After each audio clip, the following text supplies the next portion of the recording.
السلام علیکم ورحمۃ اللہ وبرکاتہ۔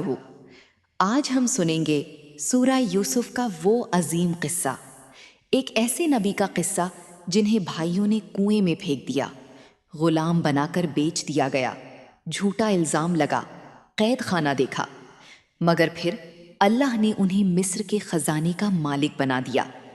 یہ صرف ایک کہانی نہیں، یہ صبر، ایمان اور اللہ پر بھروسے کا سبق ہے۔ رات کا پرسکون وقت تھا، آسمان پر چمکتے ہوئے ستارے اپنی روشنی بکھیر رہے تھے۔ ایک ننھا سا خوبصورت بچہ اپنے والد کے پاس آیا۔ یہ حضرت یوسف علیہ السلام تھے۔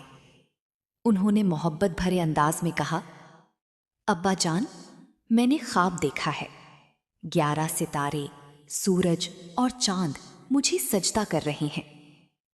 یہ سن کر حضرت یعقوب علیہ السلام خاموش ہو گئے۔ ان کے دل نے گواہی دی کہ اللہ ان کے بیٹے کو بڑا مقام عطا کرنے والا ہے۔ یعقوب علیہ السلام نے فرمایا، بیٹا، اللہ تعالیٰ خواب کی باتوں کی تعبیر سکھائے گا اور تمہیں اپنی نعمتیں دے گا، جس طرح تمہاری دادا پردادا ابراہیم اور اسحاق علیہ السلام کو دی تھیں۔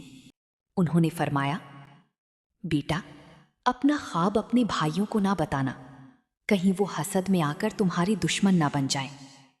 لیکن حسد کی آگ پہلے ہی ان کے دلوں میں جل رہی تھی۔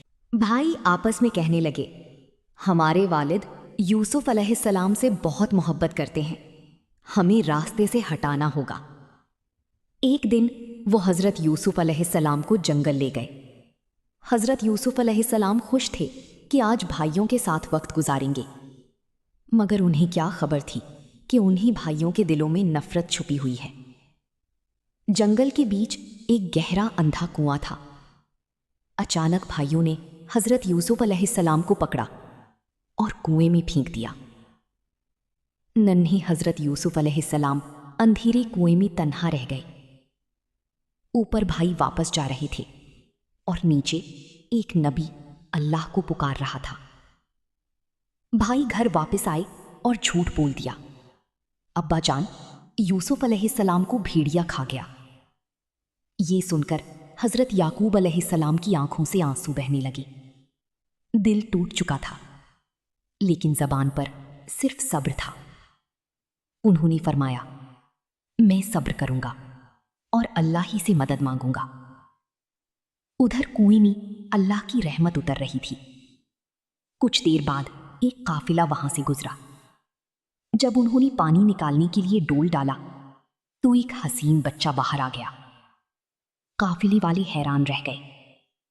وہ حضرت یوسف علیہ السلام کو ایجپٹ لے گئے اور وہاں انہیں غلام بنا کر بیچ دیا گیا۔ لیکن اللہ کی شان دیکھو، جسے بھائیوں نے کنویں میں پھینکا تھا، اللہ اسے محلوں تک پہنچا رہا تھا۔ مصر کے ایک بڑے وزیر نے حضرت یوسف علیہ السلام کو اپنے گھر میں جگہ دی۔ وقت گزرتا گیا، حضرت یوسف علیہ السلام جوان ہوئے۔ اللہ نے انہیں بے مثال حسن، عقل اور دانائی عطا فرمائی۔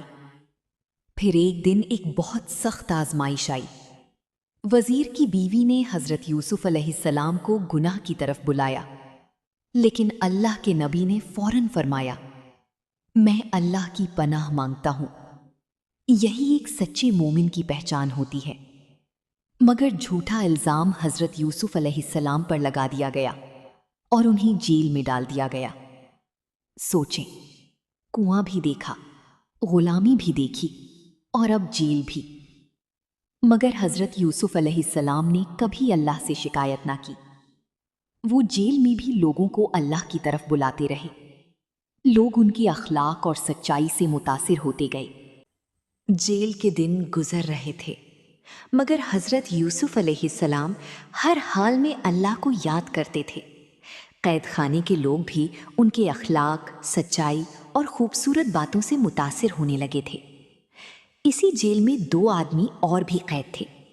ایک دن وہ دونوں حضرت یوسف علیہ السلام کے پاس آئے اور کہنے لگے، ہم آپ کو نیک انسان سمجھتے ہیں، ہم نے عجیب خواب دیکھے ہیں، ہمیں ان کی تعبیر بتائیے۔ پہلے آدمی نے کہا، میں نے خواب دیکھا ہے کہ میں انگور نچوڑ رہا ہوں۔ دوسرے نے کہا،